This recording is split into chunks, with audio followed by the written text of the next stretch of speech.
जी, जी। ठीक है। तो नमस्ते, स्वागत है आपका यूथागा.com पे। तो आज हमारे गेस्ट है माधुरी बेनीवाल जी, जो एक ट्रांसलेटर के हिसाब से पार्लियामेंट ऑफ इंडिया में काम करती है, जहाँ पे इंडिया के टॉप पॉलिटिशियंस अलग-अलग पॉलिसीज पास करती हैं और देश की उन्नति के लिए काम करते हैं। तो एज ए ट्रांसलेटर ऑब्वियसली वो पॉलिटिशियंस को अपनी डॉक्यूमेंटेशन ड्राफ्ट करने में या फिर जब भी कोई गवर्नमेंट डिस्कशन होता होगा फॉरेन डेलीगेट्स के साथ, तो उनको लैंग्वेज ट्रांसलेट करके बताने में हेल्प करती होंगी। तो माधुरी जी से ही पूछ लेते हैं। तो माधुरी जी, आप आपके काम के बारे में थोड़ा बताइए। हरे कृष्ण गुरु जी। धन्यवाद, आपने इतना अच्छा इंट्रोडक्शन दिया। तो मैं पार्लियामेंट में राज्यसभा में कार्यरत हूँ। वहाँ पे मैं अनुवादक के पद पे कार्यरत हूँ। तो गवर्नमेंट की जितनी भी पॉलिसीज़ होती हैं, बुलेटिन्स होते हैं, प्रेस रिलीज़ होती है, डिबेट्स होते हैं, आम जनता जो सरकार से क्वेश्चंस पूछती है, हम उसको ट्रांसलेट करते हैं और अपना योगदान देते हैं संसद चलाने में। जी। तो ऑब्वियसली आप बहुत ही एक इम्पोर्टेंट काम पे कार्यरत हैं। तो ऑब्वियसली ये तो बहुत ही सराहनीय चीज़ है। तो इसके साथ-साथ तो हमें जो पता चला कि आप इस्कॉन से भी जुड़ी हुई हैं। तो काम तो ऑब्वियसली आप अपनी जगह पे काम चल रही है, लेकिन इस्कॉन से क्यों जुड़ी हैं? इस्कॉन से जुड़ने की क्या आपकी मतलब शुरुआत कैसी हुई? आप कैसे अट्रैक्ट हुई इस्कॉन से? और इस्कॉन क्या है बेसिकली? अगर हम जानना चाहें, तो इस्कॉन से आप क्यों जुड़ी हैं?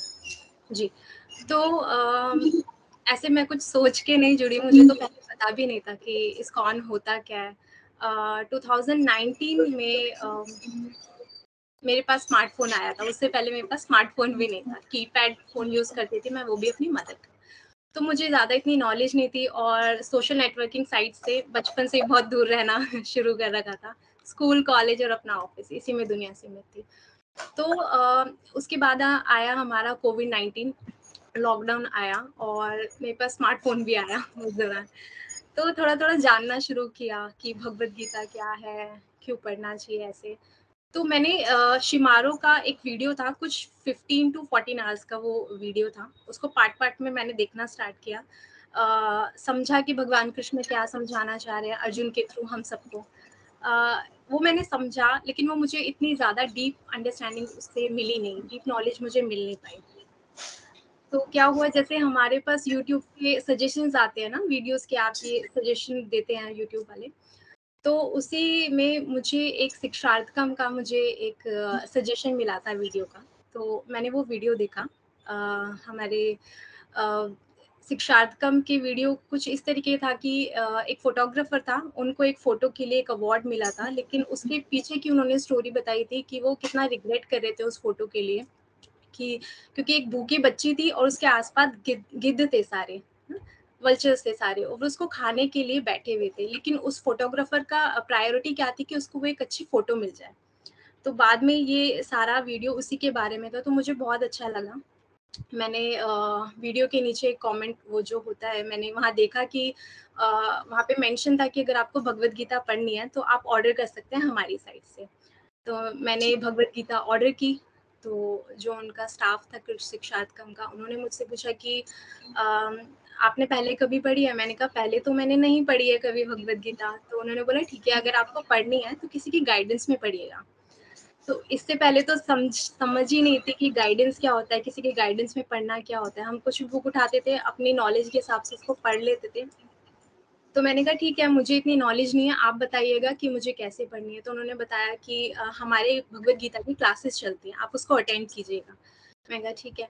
तो फिर कुछ 1 या 2 महीने बाद उनका मुझे एक मैसेज आया कि हमारी भगवद गीता क्लासेस स्टार्ट हो रही है और आप रजिस्ट्रेशन कीजिए, उसके बाद क्लासेस हैं, आप अटेंड कीजिएगा। मैंने रजिस्ट्रेशन किया और हमारे सेशन स्टार्ट हुए गीता एसेंस करके।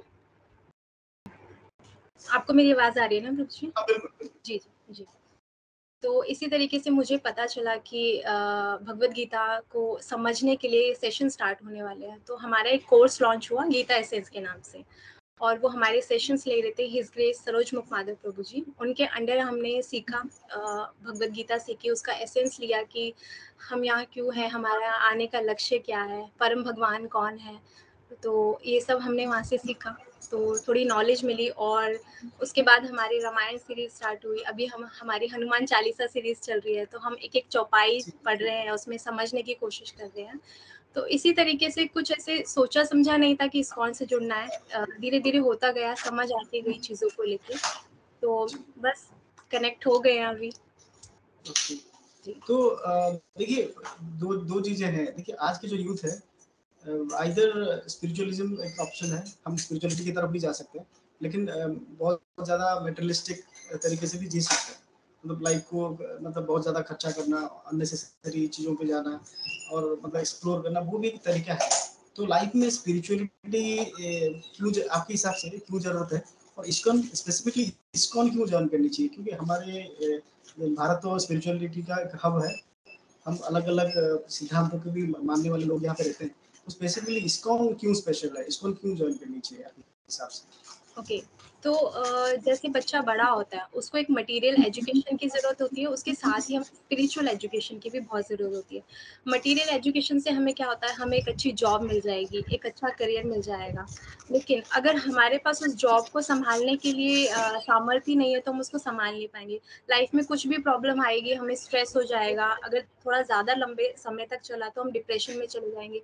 तो हमें अपने आप को किस तरीके से संभालना है, ये हमें सिखाती है स्पिरिचुअलिटी। हमें वो मेडिटेशन करना सिखाती है, हमें सिखाती है दूसरों से हमें संबंध कैसे बनाने हैं, हमें दूसरों की हेल्प कैसे करनी है। तो हमें ये चीज़ें हमें क्या सिखाती है, स्पिरिचुअलिटी में हम ये सब चीज़ें समझते हैं। तो इस्कॉन ब्रह्म माधव गौड़िया वैष्णव परंपरा है, जो उसका एक संप्रदाय है, जो हमारा आदिकाल से चला आ रहा सनातन धर्म है, उसमें जो हमें भगवान ने ज्ञान दिया है, उसी को हम प्रचार प्रसार करते हैं। International society for Krishna consciousness उसी का प्रचार प्रसार करती है। सनातन धर्म को किस तरीके से लोगों तक पहुंचाना, ताकि जिस तरीके से हम ब्लिसफुल फील करते हैं अभी लाइफ में, जॉब भी चल रही है, side by side personal life भी चल रही है, उसमें बैलेंस कैसे बिठाना है, तो हमें उसमें ये सिखाया जाता है। कौन बहुत ज़्यादा हेल्प कर रहा है, हम आईआईटीज़ में जाते हैं, आईएम्स में जाते हैं, कॉलेज, स्कूल, ऑफिसेज, जितना ज़्यादा हम लोगों तक पाने का प्रयास करते हैं, हम वो करते हैं, ताकि बच्चों को या जो भी यंगस्टर्स हैं, हम उनसे कनेक्ट हो पाए। अब इतने सारे बच्चे सुसाइड कर रहे हैं, आप देखते होंगे न्यूज़ में, कोटा में हर दिन एक बच्चा सुसाइड कर रहा है, आईआईटीज़ में ले लीजिए। तो हम क्या करते हैं, हम स्टडी के साथ-साथ उनको पर्सनल लाइफ में मेडिटेशन करना सिखाते हैं, भगवान से उनका संबंध सिखाते हैं कि बहुत रेयर लाइफ मिली है, हमें उसको ऐसे ही नहीं जाने देना। हमें सुसाइड की तो छोड़िए, हमें बहुत सारी चीज़ें समझाई जाती है, सिखाई जाती है, जिससे बच्चे आपको कनेक्ट कर पाते हैं और वो अपनी स्टडीज़ में भी अच्छा परफ़ॉर्म करते हैं और डे टू डे लाइफ भी अच्छे से जीते हैं। अच्छा, तो और एक क्वेश्चन मेरे दिमाग में आ रहा है कि जो लोग बहुत सारे लोग ऐसे ही बोलते हैं कि मैं मतलब से रिलीजियस तो हूँ, लेकिन इतना स्पिरिचुअल नहीं हूँ। और ये भी चीज़ सुनने को मिलता है कि कुछ एक जनरेशन पहले लोग भी ऐसे बोलते हैं कि बचपन थोड़ी ना स्पिरिचुअलिटी करने के लिए होती है। तो यहाँ पे तो मतलब पढ़ने के लिए, कैरियर बनाने के लिए और मस्ती करने के लिए होती है। जब बुढ़ापा हो जाएगा तब स्पिरिचुअलिटी करना, जाप करना, पढ़ाई करना। तो आपके हिसाब से स्पिरिचुअलिटी कब से शुरू होना चाहिए? मतलब बचपन से ही शुरू हो जाना सही है, या फिर आगे जाके जब बूढ़ा हो जाओ जी, जी, इंस्टॉलमेंट में जी। हो रही है, प्रभु की ये ठीक है। तो कोई मेरा जो सवाल है, आप पूरा सुनाई दिया आपको? जी, जी, जी, सुनाई दी। ठीक है। मैं उसका आंसर करती हूँ। अच्छा। जी, तो स्पिरिचुअलिटी कोई ऐसी चीज़ नहीं है कि हमें बुढ़ापे में जाके करनी है। मुझे याद आ रहा है, जब मैं थोड़ा-थोड़ा कनेक्ट होना शुरू हुई थी इस्कॉन से, पढ़ने लग गई थी भगवद गीता, तो मेरे पेरेंट्स भी ऐसे ही कहते थे कि क्या सब कुछ छोड़ के संन्यास ले लेना है क्या? वैरागी हो जाना है। तो ये काम बुढ़ापे के हैं, आराम से करना। अभी तुम्हारा अच्छा जॉब है, तुम लाइफ जियो। और मुझे ऐसे हम ये सोचते हैं कि बुढ़ापे का काम है, लेकिन बुढ़ापा क्या है? जब कोई मृत्यु के निकट पहुंच जाता है, उसी को बुढ़ापा कहते हैं, मोटे-मोटे शब्दों में। लेकिन हमें नहीं पता हमारी मृत्यु कब आनी है। तो हम इसी तरीके से, हम सभी मृत्यु के निकट ही एक तरीके से, है ना? तो जो काम हम अपनी जवानी से लेके बुढ़ापे तक करते हैं, उसी को ही तो हम बुढ़ापे में कंटिन्यू कर पाएँगे ना। अगर बचपन से लेके जवानी और जवानी से लेकर बुढ़ापे में हमने वो काम किया ही नहीं है, तो हम at the end of the हम अपने जीवन काल में कैसे कैसे उसको कंटिन्यू कर पाएँगे? हमने पढ़ा ही नहीं है, समझा ही नहीं है। बहुत सारी संस्थाएँ हैं जो आर्ट ऑफ लिविंग सिखाते हैं। हम यहाँ पे आर्ट ऑफ डाइंग सिखाते हैं, कि हमें मरना किस तरीके से है। कि क्योंकि ये जो टाइम है मरने का बहुत इम्पोर्टेंट है। अगर आप उसको ठीक तरीके से नहीं ले पाए ना, तो आपको नहीं, भगवान खुद भगवत गीता में कहते हैं कि जो मृत्यु के समय मेरा नाम लेता है वो मेरे परम धाम को प्राप्त करता है। लेकिन अगर मृत्यु के समय आप अपने आप किसी भी चीज में अपने प्राण फंसे रहेंगे कि मेरे मेरे हस्बैंड क्या कर रहे हैं, मेरी वाइफ क्या कर रही है, मेरे माता पिता क्या कर रहे हैं, तो आप वो मोह में उसी में फंसे रहेंगे। फिर वो 84 लाख योनि का आपको चक्कर काटना पड़ेगा। तो स्पिरिचुअलिटी बचपन से बहुत जरूरी है। वो आपको सिखाती है कि आपको पढ़ाई के साथ साथ किस तरीके से अपने माइंड को स्टेबल करना है। आजकल कितने सारे डिस्ट्रैक्शंस हैं, हमारे टाइम में इतने ज्यादा नहीं थे, लेकिन स्मार्टफोन आ गया है, बहुत सारी चीजें आ गई, डिस्ट्रैक्शंस कितने हैं।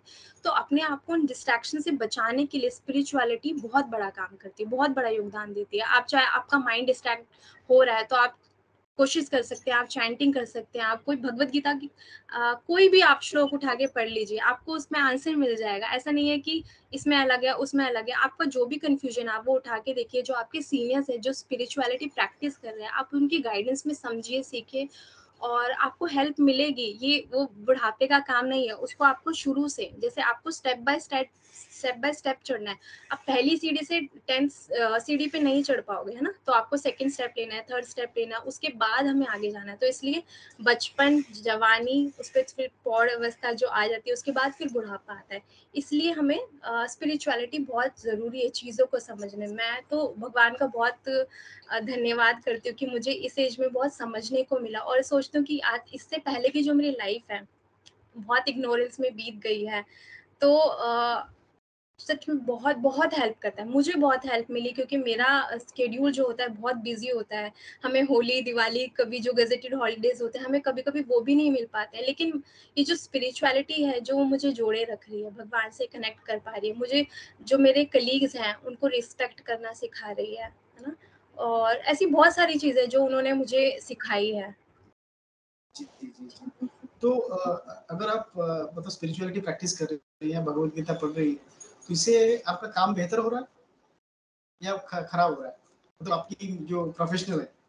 जी, उससे मेरा काम बहुत अच्छा हुआ है। मतलब हर एक श्लोक, जैसे कि अभी मैंने बताया कि हर एक श्लोक आपको ऐसा लगता है कि भगवान अर्जुन के माध्यम से ना आपसे ही बात कर रहे हैं। आपकी लाइफ की कुछ प्रॉब्लम है, आप कोई भी श्लोक उठा के देख लिए, ऐसा लगता है अरे भगवान ये तो आप मेरे लिए कह रहे हो, मैं ही फंसा हुआ हूँ इस दलदल में, और आप मेरे लिए ही, आप मुझसे फेस टू फेस बात कर रहे हो। तो इसने, भगवत गीता ने तो मुझे बहुत ज्यादा हेल्प की है। मैं दिसंबर 2021 से भगवत गीता पढ़ रही हूँ, और अभी 2023 का एंड होने वाला है। मतलब मान लीजिए अब दो साल लगभग हो गए हैं।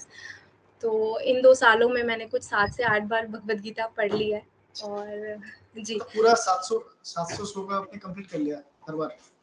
जी जी जी जी, भगवत गीता तो में जी 700 श्लोक है, 18 अध्याय है सारा जी। मतलब चीज़ों पे काफ़ी क्लैरिटी, क्यों मैंने सुना है, मैंने भी एक बार कंप्लीट किया था। इंटरव्यू भी एपिसोड्स में हो रहे हैं, अध्याय में हो रही है। क्यों? ठीक है, कोई नहीं मतलब प्रभु जी, फिर भी हम लगे आज, रहेंगे। हाँ जी, आज बहुत ज़्यादा डिस्टेंस हो रहा है। ठीक है, आप ये वाला कंटिन्यू कर लीजिए, मैं उसके बाद कोई दूसरा क्वेश्चन पूछ रहा हूँ। आपकी जो हाँ, काम है और आपकी जो स्पिरिचुअलिटी है, तो दोनों मतलब आप कैसे म्यूचुअली या फिर कोऑर्डिनेट करके चलाती हैं? मतलब कितने भगवद गीता कब पढ़ती हैं और कब जब जब भी करती होंगी, महामंत्र भी जब करती होंगी, तो कैसे मैनेज होती है सारी चीज़ें लाइफ में?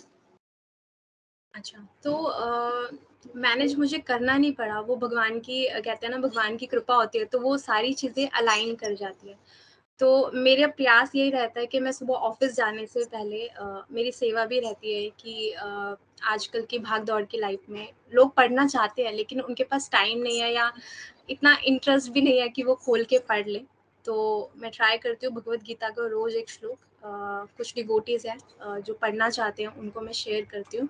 और जी। ऑफिस जाने से पहले मेरी रोज की दिनचर्या यही रहती है, सुबह उठना है, सबसे पहले महामंत्र का जाप करना है, 16 माला जाप करना है। उसके बाद फिर मेरी भगवत गीता की सेवा रहती है, योगा योगा करके, नाश्ता करके फिर हम ऑफिस जाते हैं, ऑफिस का काम करते हैं 8 टू 10 आवर्स जो भी है। और ट्रैवलिंग में मेरी कोशिश रहती है ज़्यादा से ज़्यादा मैं पढ़ पाऊँ, या तो हुँ, फ़ोन हो या बुक हो, मैं उसमें, और जो ऑफ़िस में फ्री टाइम मिलता है मुझे, उसमें भी मैं कोशिश करती हूँ अच्छी चीज़ें सुन पाऊँ, अच्छी चीज़ें देख पाऊँ।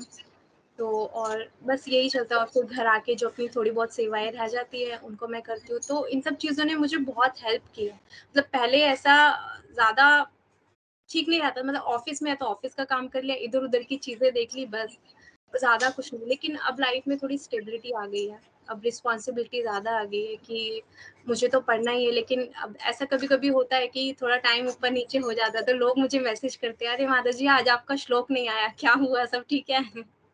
तो लोग जी। वेट करते हैं, तो मुझे बहुत अच्छा लगता है कि हाँ, सच में सब लोग पढ़ना चाहते हैं, सबका इंटरेस्ट है, सीखना चाह रहे हैं, तो सारा मैनेज हो जाता है और थोड़ा बहुत हमारा प्रयास भी रहता है उसमें, तो कर लेते हैं मैनेज। हाँ, लेकिन माधुरी जी, मैं थोड़ा अपना भी एक्सपीरियंस शेयर करना चाहता हूँ, क्योंकि देखिए मैं आपकी जैसा जैसा तो इतना ज़्यादा पढ़ नहीं पाता हूँ। पढ़ाई में मुझे इतना ज़्यादा ये नहीं होता है, फ़ोकस नहीं होता है। लेकिन हाँ, जो आपने जो जप की बात बोली है, महामंत्र की जाप करना, जो 16 माला बोलना, वो मैं करता हूँ। 16 माला तो नहीं पता, कभी 6 माला होता है, 7 माला होता है। लेकिन उसको करने के बाद मतलब हरे हरे कृष्णा का जो महामंत्र है, उसको करने के बाद दिमाग जो है ना, एक मतलब क्या बोलते हैं, पूरा कूल हो जाता है। मतलब इतनी फ़ोकस आ जाती है, मेरी अपनी एक्सपीरियंस है। और हर चीज़ को गुस्सा पे भी कंट्रोल आ जाता है। और हम जो भी करते हैं, एक मतलब सेंस ऑफ मतलब क्या बोलते हैं, आलस भी चला जाता है। तो इंसान जब अच्छा काम कब कर सकता है, जब आलस ना हो, पूरा फोकस हो काम पे, माइंड मतलब शांत हो। तो ये सारी चीजें मैं अपनी लाइफ की एक्सपीरियंस आपको शेयर कर रहा हूँ। तो आप तो 16 वाला करती हैं, मतलब आपकी जो दिमागी जो लेवल होती होगी और पार्लियामेंट में जाके, तो आपकी मतलब हाई लेवल का होती होगी थोड़ा सा। तो ये जो महामंत्र है, जो माला है, उसके बारे में थोड़ा बताइए, इसकी जो महत्व है और ये कैसे काम करती है, थोड़ा सा उसके बारे में थोड़ा बताइए। महामंत्र वो जिस्ट है, अब उसके बारे में थोड़ा हम बताइए। जी, एक बार आप अपना क्वेश्चन दोबारा पूछिए, मुझे थोड़ा-सा आवाज़ नहीं आई।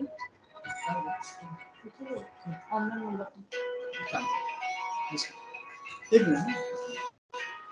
हाँ, मैं बोल रहा था महामंत्र की जो जाप, आप बोल रहे हैं कि 16 माला महामंत्र की जाप करती है हर दिन सुबह। तो ऑब्वियसली आप बहुत सारे बुक्स भी पढ़ती हैं और स्पिरिचुअल गीता भी पढ़ती हैं, तो मैं इतना पढ़ाई नहीं हो पाती मेरे से, क्योंकि तो फोकस नहीं होती। लेकिन महामंत्र की जाप मैं थोड़ा करता हूँ, 6-7 माला करता हूँ। तो उसको करने के बाद मेरा दिमाग की जो मतलब पूरा स्टेबल हो जाती है। तो मेरी एक्सपीरियंस यही है, सुबह उठ के मैं करता हूँ। तो वो होने के बाद माइंड ठंडा हो जाता है, गुस्सा भी नहीं आता है, और मतलब फोकस आ जाती है काम पे, आलस भी चला जाता है। ये मेरी पर्सनल एक्सपीरियंस है। तो मेरी काम पहले से, मैं जब भी डिस्टर्ब होता हूँ तो मैं महामंत्र की जाप कर लेता हूँ, जितना भी हो सके। 6-7 माला तो कॉमन होता है, लेकिन आप तो 16 माला कर, मेरा 6-7 माला करने के बाद ये हालत होता है। तो आप इतनी स्ट्रेसफुल काम में आप 16 माला डेली करती है, उसके बाद गीता की पाठ भी करती है, तो आपकी जो स्टेट ऑफ माइंड होगा, तो वो तो मतलब हाइपर लेवल का होगा। तो इस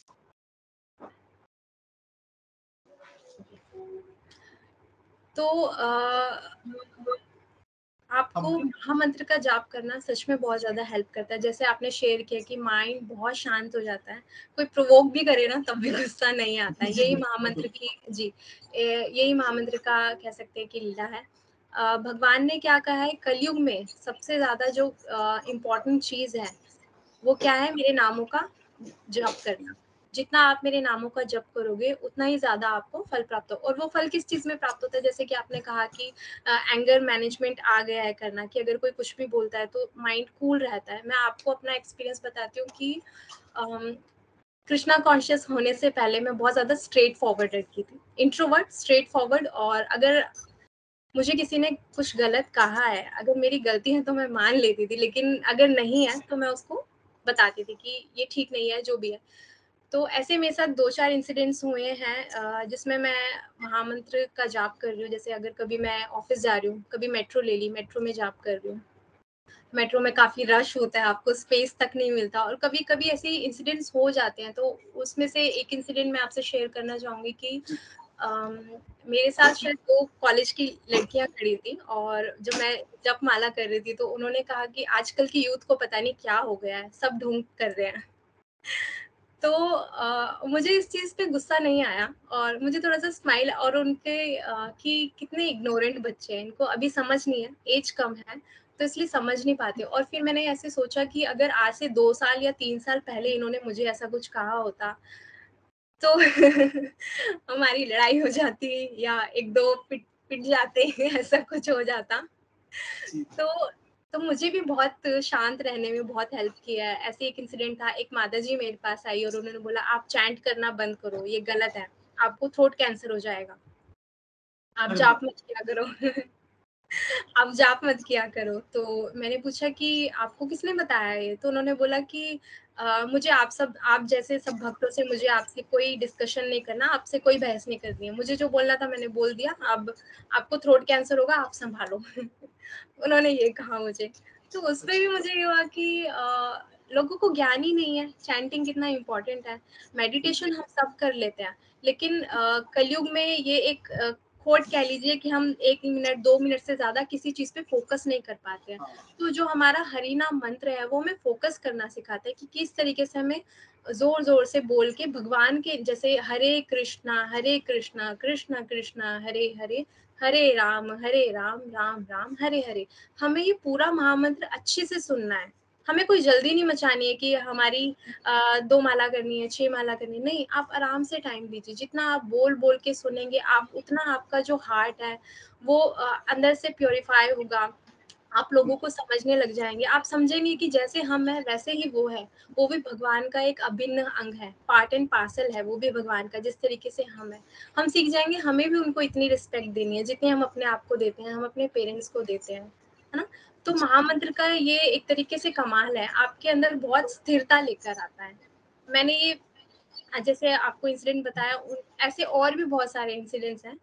तो मैंने एक्सपीरियंस किया है, इसलिए मैं बता सकती हूँ कि मुझे बहुत हेल्प मिली है। और जिन डिवोटी जो मेरे फ्रेंड्स हैं, डिवोटी फ्रेंड्स हैं, वो भी बताते हैं कि लाइफ आफ्टर महामंत्रा उनकी कैसी रही है, जप करने के बाद कैसी रही है और उससे पहले कैसी थी।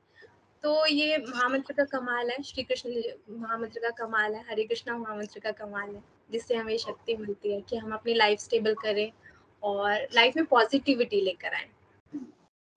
बिल्कुल बिल्कुल। जी। ठीक है, तो मेरा नेक्स्ट सवाल यही है कि हर इस्कॉन के जो पूरी स्ट्रक्चर है, इस्कॉन की जो पूरी जो मूलभूत सिद्धांत है, तो और इसके नाम पे ही कृष्णा है, international society of Krishna consciousness, right? तो इसके सेंटर में ही कृष्णा जी हैं। तो कृष्णा कौन है? अगर हम एक मूलभूत और सिंपल क्वेश्चन है, या फिर एक नादान बच्चे की तरह अगर पूछे तो कृष्णा कौन है, तो कृष्णा को इतना इम्पोर्टेंस क्यों दिया गया है इस स्कूल में स्पेशली? तो कृष्णा कौन है, इनके बारे में बताइए। जी। सो कृष्ण परम भगवान है, जैसे कि वो भगवत गीता के 7 चैप्टर में कहते हैं कि आई am the supreme personality of God head. मैं ही परम भगवान हूँ और वो ही आनंद स्वरूप है। और जैसे आपने दूसरे धर्म पंथों में देखा होगा, चाहे आप क्रिश्चियनिटी ले लीजिए, चाहे आप इस्लाम ले लीजिए। इस्लाम में कहते हैं कि जो अल्लाह है उनके, वो he is blackish in colour, उनका रंग काला है। और जो उन्होंने अपना रंग है वो अरब्स को दिया हुआ है। इसी तरीके क्रिश्चियनिटी में जो क्राइस्ट वर्ड है वो कहाँ से आया है? ग्रीक से आया है। और जो ये क्राइस्ट शब्द आया है, ये ग्रीक से होता हुआ, ये संस्कृत से होता हुआ ग्रीक में आया है। तो क्राइस्ट का क्या मतलब है? कृष्णा। तो जीसस क्राइस्ट कौन है? He is the son of Krishna, ना, he is the son of God, and the God is Krishna. तो जीसस क्राइस्ट भी अपने पिता का नाम अपने साथ लगाते हैं। और उसी तरीके से गुरु ग्रंथ साहिब के 2.26 में गुरु नानक देव बोलते हैं कि मैंने अपना हृदय उनको दिया है जो माखन चोर है, जो मोर पंख धारण करते हैं, है ना? जी जी जी। मोर पंख धारण करते हैं and who recites Bhagavad Gita, मैंने अपना हृदय उनको दिया है। तो कृष्णा वो है जो सारे पंथ, धर्म तो मैं नहीं कहूंगी क्योंकि धर्म एक ही है जो हमारा सनातन धर्म है, हमारे धर्म से ही सारे पंथ निकले हैं। तो सारे पंथों में ये बात की गई है, चाहे आप क्रिश्चियनिटी ले लीजिए, सिखिज्म ले लीजिए, इस्लाम ले लीजिए और दूसरे और भी पंथ ले लीजिए, तो कृष्णा ये है। तो वेद व्यास जी जिन्होंने वैदिक लिटरेचर लिखे हैं, वेद व्यास जी खुद बताते हैं कि भगवान कौन है। वो बताते हैं कि भगवान वो है जिनके पास 6 ऐश्वर्य हैं। और वो 6 ऐश्वर्य कौन से हैं? जिनके पास अत्यधिक सुंदरता है, जो कि हमारे कृष्णा के पास है। जिनके पास अत्यधिक बल है। प्रभु जी कट गया है कॉल। जी जी, ये भी एक परीक्षा है मुझे हमारी।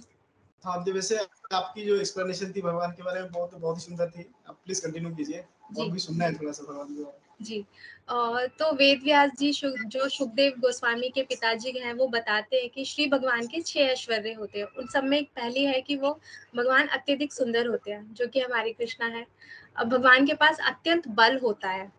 जैसे आपने हमारी हिस्ट्री में देखा भी होगा, भगवान जब छोटे से थे कितने सारे असुर उनको मारने आए, चाहे वो पूतना होगी और धेनुकासुर हो गए या फिर प्रलंबासुर हो गए, कितने सारे उनको दैत्य मारने आए। लेकिन और इतनी छोटी सी उम्र में 6 वर्ष की आयु में उन्होंने अपनी सबसे छोटी फिंगर के नेल से, सिर्फ नेल से उन्होंने गोवर्धन पर्वत उठा लिया। तो क्या हम ये कर सकते हैं? हम नहीं कर सकते हैं। तो सबसे ज्यादा बल है भगवान के पास। भगवान भगवान बहुत फेमस है, प्रसिद्धि है। आपने देखा होगा हमारे भगवान कहाँ कहाँ तक उनकी नाम रूप गुण लीलाएं कहाँ कहाँ तक फैली हुई है। और भगवान के पास अत्यंत धन है। देखा था आपने, जब भगवान जब छोटे से थे तो उनको फल खाने की इच्छा हुई थी, फल वाली आई थी। उनके पास कुछ था नहीं, वो क्या करते हैं, ग्रेन्स ले आते हैं, ग्रेन्स अपने हाथ में ऐसे भरकर देते हैं। और जब वो माता जी जा रही होती है फल वाली, अपनी टोकरी देखती है, वो सारा उन सोने रत्न आभूषण से भर जाती है। तो भगवान के पास बहुत सारा धन भी है। भगवान भगवान बहुत त्यागी हैं, बहुत सारा त्याग है उनमें। ना? छोटी सी आयु में वो मथुरा चले गए थे कंस को मारने। कितना त्याग किया उन्होंने अपने जीवन में। तो इसी तरीके से भगवान के ने बहुत त्याग किया है, परम त्यागी हैं भगवान। और भगवान के पास बहुत सारा ज्ञान है। जब अपने आश्रम में गए थे संदीपनी मुनि के, भगवान ने सारी कलाएं कितने छोटे से पीरियड में सारी सीख ली थी, है ना? तो उनके पास बहुत सारा ज्ञान है। तो ये श्री भगवान की डेफिनेशन है, जिनके पास ये 6 ऐश्वर्य है। उसके अलावा महादेव खुद कहते हैं पद्म पुराण में, माता पार्वती को बता रहे हैं कि सारे त्यागों में सर्वश्रेष्ठ त्याग और सब सर्वश्रेष्ठ जप है जो किनका है, भगवान कृष्णा का है, भगवान विष्णु का है। ब्रह्म संहिता में भगवान ब्रह्मा खुद बता रहे हैं कि सभी कारणों के कारण है कृष्ण। उन्हीं से सब चीजें आई हैं, उन्हीं से 3 प्रकार के विष्णु आए हैं, महाविष्णु, गर्भोदक्षाई विष्णु, शिरोदक्षाई विष्णु। और इन्हीं के सारे एक्सपेंशन हुए हैं। भगवान का ना आदि है, ना अंत है, ना मध्य है, कुछ नहीं है। अर्जुन स्वयं कहते हैं कि ना तो आपके इक्वल कोई है, ना आपके बड़ा कोई है। आपके इक्वल तो कोई है ही नहीं और आपसे ऊपर भी कोई नहीं है। भगवान स्वयं भगवत गीता में कितनी बार बोलते हैं। जब इस्लाम में प्रॉफिट मोहम्मद कहते हैं कि मैं I am the messenger of Allah, हम मानते हैं। क्रिश्चियनिटी में जीसस क्राइस्ट कहते हैं कि आई am the son of Christ, हम मानते हैं। लेकिन भगवान, हमारे परम भगवान श्री कृष्ण भगवत गीता में स्वयं कह रहे हैं कि मैं ही भगवान हूँ। वो अर्जुन के माध्यम से हमें अपना विराट रूप दिखा रहे हैं। एक साइड में भगवान शिव है और उनके सारे अवतार हैं। तो ऐसा तो आज तक किसी ने नहीं दिखाया, भगवान ने ही दिखाया, कृष्णा ने ही दिखाया। भगवान भगवत गीता में कह रहे हैं कि रुद्रों में मैं शिव हूँ, आदित्यों में मैं विष्णु हूँ, सभी पुरोहितों में मैं हूँ, बृहस्पति देव मैं हूँ, स्वर्ग का राजा इंद्र मुझे समझो। तो भगवान तो ऐसे खोल खोल के बता रहे, लेकिन हम ही अज्ञानी, हम ही मूर्ख होते हैं। हमें पढ़ना ही नहीं, हमें सीखना ही नहीं है। हमने जो सीख लिया, समझ लिया अपने माइंड में, हमने उसी को बिठा लिया। तो ये है हमारे भगवान परम श्री कृष्ण। तो कृष्ण मतलब बेस्ट ऑफ द बेस्ट है, सब में से हर चीज में बेस्ट है। जो बेस्ट चीज तत्व होती है या फिर हर चीज में जो टॉप होती है, तो भगवान वो है जो सब में से हर चीज में बेस्ट होता है। तो हमें कृष्णा जी के बारे में बहुत अच्छे से आपने बताया। और ओबियसली ये कोई ये बात नहीं है, ये लिखित है और हर पुराण वेदास और इसमें भी इनकी चर्चा होती है। तो मैं तो इतना जानकार नहीं हूँ फिर भी, लेकिन एक एक बुक है जो बहुत पॉपुलर है और उसमें से श्लोकाज और उसके अर्थ को बहुत विश्लेषण किया जाता है, जो कि भगवत गीता है। तो भगवत गीता जी क्या है और वो भगवान कृष्ण से कैसे जुड़े हैं, तो गीता और भगवान कृष्ण के बीच में क्या रिलेशन है और उसमें क्या स्पेसिफिक क्या है इसमें भगवत गीता में जो पढ़नी चाहिए सबको। जी। तो भगवत गीता भगवान का सुनाया हुआ गीत है। भगवान ने कुरुक्षेत्र के युद्ध स्थल में अर्जुन को, जब उन्होंने हार मान ली थी, जब वो देख रहे थे कि उनके दादाजी, उनके चाचा जी, ताऊ, भाई सब उस युद्ध स्थल में है, बैटलफील्ड में है, उन्होंने सारे हथियार अपने त्याग दिए, धनुष बाण अपना नीचे रख दिया और कहा कि मैं युद्ध नहीं करूंगा। तो ऐसी सिचुएशन हम सभी की लाइफ में आती है जहाँ पे हम परेशान हो जाते हैं, हमें समझ नहीं आता हमें क्या करना चाहिए, हमारा कोई मेंटर नहीं होता है। तो अगर हमें कोई मेंटर मिलता है तो हम उससे पूछते हैं कि क्या करना है हमें। तो ये जो हमें क्या करना है और हमारे जो लाइफ के क्वेश्चंस रहते हैं, टू बी और not to be, to do और नॉट टू डू, ऐसे सभी तरीके की जो हमें लाइफ में चैलेंजेस फेस करते हैं, स्ट्रेस फेस करते हैं, हार्ट ब्रेक्स फेस करते हैं, उनको किस तरीके से हमें उसको ओवरकम करके आगे बढ़ना है। तो यही हमें भगवत गीता सिखाता है। भगवत गीता जो हमारा सनातन धर्म है, उसमें जितना भी हमारा लिटरेचर अभी हमारे पास मौजूद है, उन सब का एसेंस है भगवत गीता, निचोड़ कह सकते हैं ना। उसमें भगवान ने आपको बताया है कि हमारी लाइफ का गोल क्या है, हमारा भगवान से संबंध क्या है, भगवान कौन है, हम क्यों आए हैं, हमने हमारा जन्म क्यों हुआ है, और अगर हम कुछ ऐसे काम करेंगे तो हमारा फिर नेक्स्ट बर्थ क्या होगा, हम कुछ अच्छे काम करेंगे तो हमारा भी प्रेजेंट जो हम चल रहा है लाइफ में वो कैसे हमारा ठीक हो सकता है। तो यही है भगवत गीता। भगवत गीता में 700 वर्सेज हैं, 18 चैप्टर्स हैं। उसमें से एक प्रश्न धृतराष्ट्र ने पूछा है और 17 प्रश्न अर्जुन ने पूछे हैं, और उनके आंसर्स भगवान ने दिए हैं कि लाइफ में जब आप डाउन फील करते हो, आप अप्स एंड डाउन्स तो सबकी लाइफ में आ रहे हैं, किस तरीके से अपने आप को इकट्ठा करना है अपने आप को, और उस चीज को सोल्यूशन लेकर आना है, उसका अपने मेंटर से गाइड से बात करके किस तरीके से चीजों को ओवरकम करना है, यही है भगवत गीता। तो ओवरऑल अगर 18 श्लोक है तो हमें थोड़ा थोड़ा अगर आप कुछ ब्रीफ में बताना चाहें तो 18 श्लोक में क्या क्या अपनी इतने बार पढ़ चुके हैं गीता, तो 18 श्लोक में भगवान ने क्या क्या मैसेज दिया है, थोड़ा थोड़ा ब्रीफ करके बता सकते हैं? जी जी जी। तो भगवत गीता में 18 अध्याय हैं, उसमें से हमें जो मैं आपको सेकंड अध्याय में से आपको बताना चाहूंगी, उसमें भगवान कहते हैं कि जो सुख और दुख है वो किसकी तरह है, सीजन्स की तरह है। जैसे विंटर आता है ना, समर आता है, उसी तरीके से सुख और दुख आते हैं। तो उसमें हमें क्या करना है, हमें लाइफ एकदम स्टेबल बने रहना है। जब सुख आ रहा है तो हमें बहुत ज्यादा उसकी खुशियां नहीं मनानी है, दुख आ रहा है तो हमें उसके लिए बहुत ज्यादा पश्चाताप नहीं करना है, स्टेबल करना है। और भगवान ये भी जानते हैं कि हमारे लिए पॉसिबल नहीं है, इसलिए वो कहते हैं हमें अभ्यास करना है ना। हमें वो बोलते हैं आप अभ्यास करो, एकदम से नहीं कहते कि अगर सुख आ गया तो आप खुशियां ना मनाओ, नहीं, आप मनाओ, आप अभ्यास करो। उसके बाद भगवान 6 चैप्टर में आपको बताते हैं कि जो हमारा माइंड है, ये हमारा क्या है, एनिमी भी है और हमारा फ्रेंड भी है। अगर आपको उसको अच्छी तरीके से ट्रीट करोगे तो वो आपका परम मित्र है ना। जैसे मान लीजिए मेरा मूड नहीं कर रहा है सुबह उठ के चैंटिंग करने का, मैंने अगर मान ली तो फिर मेरा तो आज का सुबह से लेकर शाम तक का स्केड्यूल है वो डामाडोल हो जाएगा। तो मन को अपनी मनानी है। हो रहा है पता नहीं क्या हो रहा है।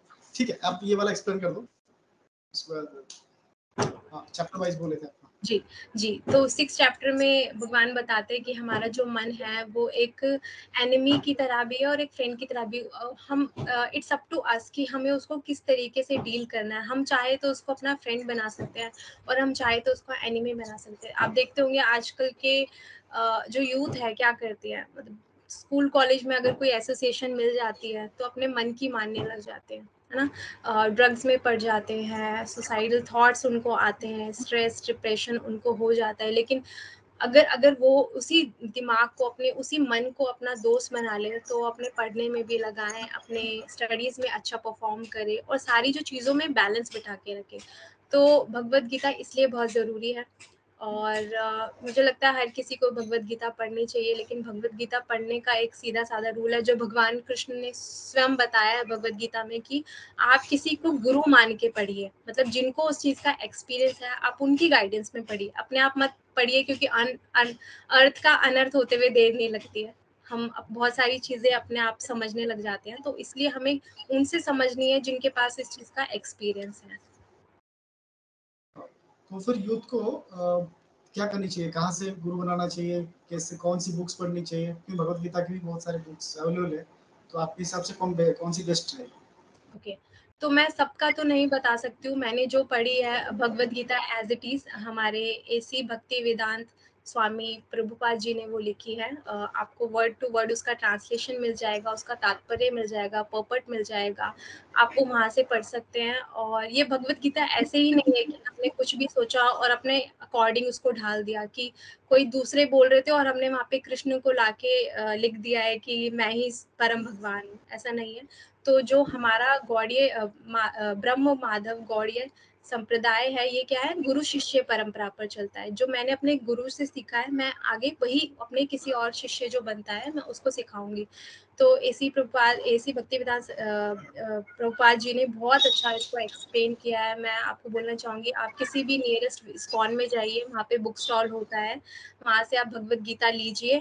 और आप किसी भी प्रभु जी और माता जी से आप पूछ सकते हैं। वहाँ पे इस्कॉन में हर हफ्ते नए कोर्स इंट्रोड्यूस किए जाते हैं कि आपको भगवत गीता कैसे पढ़ना है, आप उसको डे टू डे लाइफ में कैसे उसका लाभ उठा सकते हैं ताकि आपको मैक्सिमम बेनिफिट मिल जाए। तो किसी भी नियरेस्ट इस्कॉन में जाइए, भगवत गीता परचेज कीजिए और पढ़ना स्टार्ट कीजिए। आप मतलब विद इन 1 ईयर आपको समझ आ जाएगी कि मैं लाइफ कैसे जी रहा था और अब लाइफ क्या है। आपको वो डिफरेंस पता चल जाएगा डिवाइड का। जी, जी, जी। बिल्कुल, बिल्कुल। और ये कितने भाषा में उपलब्ध है? हिंदी, इंग्लिश? जी, तो भगवत गीता आप जितनी भी भाषाएँ सोच सकते हैं ना उन सब में अच्छा। उपलब्ध है। जी, आपको जी। Kannada, Odia, English, Hindi, Gujarati, Sanskrit, Chinese, Russian, French, Spanish, आप आपको जितनी भी भाषा इस टाइम अच्छा, याद हो रही है वो बोलिए, तो कोई आपको मतलब सब। मेजर लैंग्वेज बचा ही नहीं है, मतलब हर नहीं, नहीं, चीज़। कोई लैंग्वेज नहीं बचा है, क्योंकि श्रीला प्रभुपाद जी का जो अ उन्होंने स्थापना की थी इस्कॉन की 13 जुलाई 1977 में न्यूयॉर्क सिटी में। उनका उद्देश्य यही था कि भगवान की जो वाणी है, भगवान ने जो कहा है हमसे फेस टू फेस, मैं उसको घर-घर तक पहुँचाऊँ। और ये नहीं कि उन्होंने यहाँ से स्टार्ट नहीं किया। उन्होंने 1953 में लीग ऑफ डिवोटीज़ की स्थापना की झांसी में, कि हम भगवत गीता के प्रचार-प्रसार को बढ़ाएँ। लेकिन हम इंडियंस, हम इतने उदासीन थे, हमने सुना ही नहीं उनकी बात। तो 1922 में उनके जो गुरु गुरु महाराज थे, तो उन्होंने उनको आदेश दिया, सरस्वती ठाकुर ने, कि आप जाइए, आप विदेशों में प्रचार प्रसार कीजिए हमारे सनातन धर्म का। उनको बताइए, जो हिप्पीज जैसे लोग हैं, जो हमेशा ड्रग्स में डूबे रहते हैं, इलिसिट अफेयर्स उनके रहते हैं।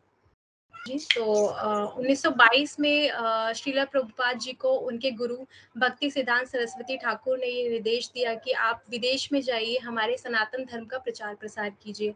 उन्होंने स्टार्ट किया था भारत से, लेकिन भारत के लोग बहुत उदासीन थे, तो उनको अच्छा रिस्पॉन्स मिल नहीं पाया। तो वो 69 वर्ष की आयु में 37 दिनों की कठिन यात्रा करके एक मालवाहक जहाज, जिसमें कोई फैसिलिटी नहीं थी, आपके सोने, उठने, बैठने, खाने-पीने की कोई। और सोचिए एक 70 वर्ष के बुजुर्ग के लिए वो कितना डिफिकल्ट रहा होगा। पॉकेट में सिर्फ 40 रुपए थे और श्रीमद् भागवतम के सेट्स थे, भगवत गीता थी उनके पास, सिर्फ एक अम्ब्रेला थी और 40 रुपए थी। और 37 दिनों की कठिन यात्रा करके उस बीच में उनको 2 हार्ट अटैक्स आए।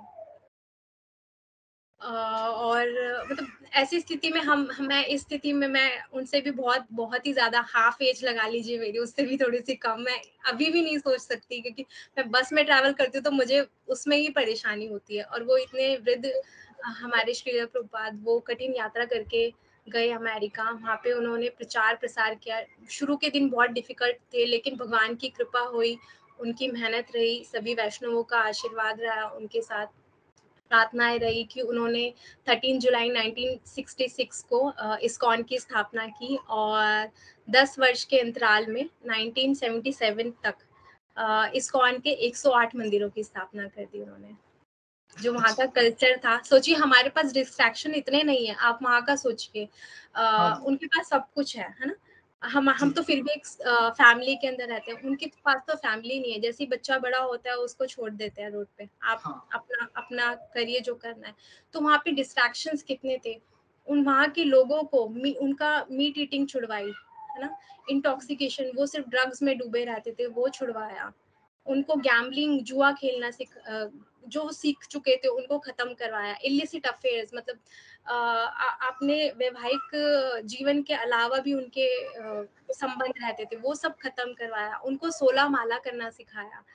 तो हिप्पीज को हैप्पी बना दिया हमारे श्रीला भक्ति जी, जी, हमारे जी, श्रीला प्रभुपाद जी ने।